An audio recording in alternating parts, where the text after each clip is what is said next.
사랑하는 여러분, 우리가 이렇게 말하지만 여러분에게는 구원에 이르게 하는 더 좋은 것들이 있다는 것을 확신합니다. 하나님은 불의하신 분이 아니므로 여러분의 행위와 여러분이 하나님의 이름을 위하여 나타낸 사랑을 잊지 않으십니다. 여러분은 성도들을 섬겼으며 또 지금도 섬기고 있습니다. 여러분 각 사람은 같은 열성을 끝까지 나타내서 소망을 이루시기 바랍니다. 여러분은 게으른 사람이 되지 말고 믿음과 인내로 약속을 상속받는 사람들을 본받는 사람이 되어야 합니다. 하나님께서는 아브라함에게 약속하실 때 자기보다 더 큰 분이 계시지 아니하므로 자기를 두고 맹세하시고서 말씀하시기를 내가 반드시 너에게 복을 주고 복을 줄 것이며 너를 번성하게 하고 번성하게 하겠다 하셨습니다. 그리하여 아브라함은 오래 참은 끝에 그 약속을 받은 것입니다. 사람들은 자기보다 더 위대한 일을 두고서 맹세합니다. 그런데 맹세는 그들에게 모든 논쟁을 그치게 하여 주고 확정을 지어줍니다. 그래서 하나님께서는 그 약속을 상속받는 사람들에게 하나님의 뜻이 변하지 않는다는 것을 더욱 환히 나타내 보이시려고 맹세로서 보증하여 주셨습니다. 이는 앞에 놓인 소망을 붙잡으려고 세상에서 피하여 나온 사람들인 우리가 이 두 가지 변할 수 없는 사실 곧 하나님의 약속과 맹세를 의지하여 큰 위로를 받게 하려는 것입니다. 하나님께서는 약속하시고 맹세하실 때 거짓말을 하실 수 없습니다. 우리에게는 이 소망이 있으니 그것은 안전하고 확실한 영혼의 닷 같아서 휘장 안에까지 들어가게 해줍니다. 예수께서는 앞서서 달려가신 분으로서 우리를 위하여 거기에 들어가셔서 멜기세덱의 계통을 따라 영원히 대제사장이 되셨습니다. 할렐루야, 아름다운 새날입니다. 오늘 본문은 변치 않으시고 또 거짓이 없으신 하나님께서 믿음의 조상 아브라함에게 주신 약속에 대한 말씀입니다. 그 맹세와 약속은 바로 축복에 관한 것이었습니다. 하나님께서 아브라함에게 주신 그 구체적인 축복의 내용은 14절 말씀에 나온 것처럼 내가 반드시 너에게 복을 주고 복을 줄 것이며 너를 번성하게 하고 번성하게 하겠다라는 것입니다.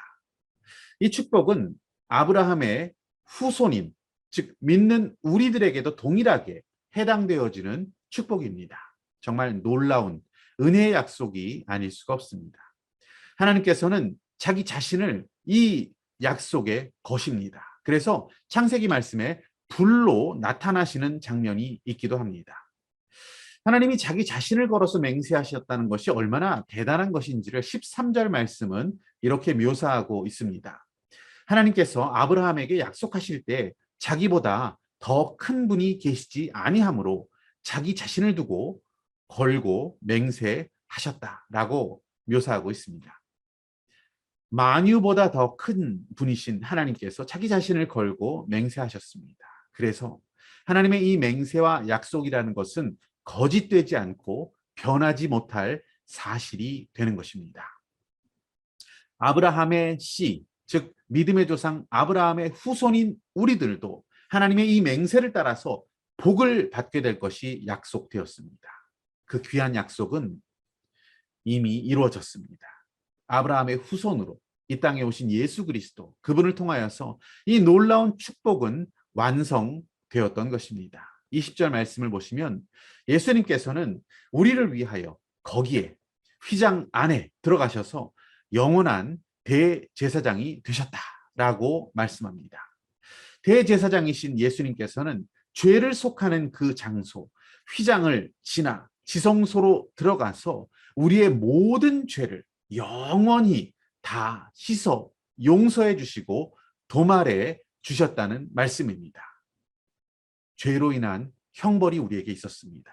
저주와 사망 권세 있었습니다. 그런 우리를 영원토록 자유케 해주시는 축복을 예수님께서 그 약속대로 이루어 주셨던 것입니다. 영원한 복과 영원한 해방을 우리는 약속대로 받아 누리게 되었습니다. 하나님의 이 신실한 약속과 맹세는 예수 그리스도를 통해서 모두 완전히 성취되었습니다.